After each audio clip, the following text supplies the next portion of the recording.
So now we come back to the question, which effect controls the vertical density stratifications in different parts of the world ocean. In some regions, it's the temperature that controls the vertical dense structure.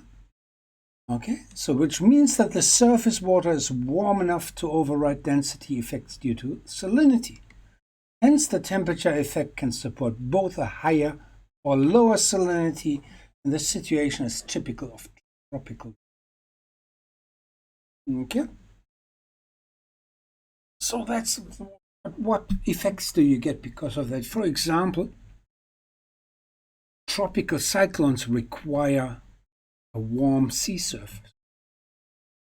You only get that effect through having regions which are very warm in the oceans.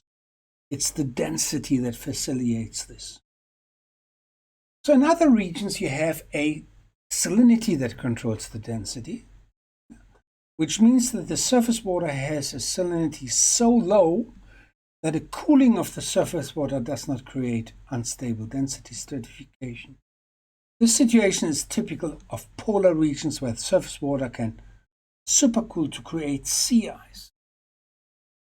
Okay, so you have the low salinity, which keeps water on top, okay, and it can cool down to a temperature that we call the freezing temperature, at which you can form sea ice.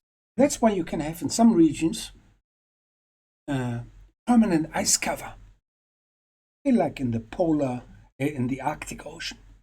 Okay, it's controlled. Although the ocean there is very deep, 4,000 or 5,000 meters, it's because of that control of salinity, it actually sustains ice formation. It's a very, very important process.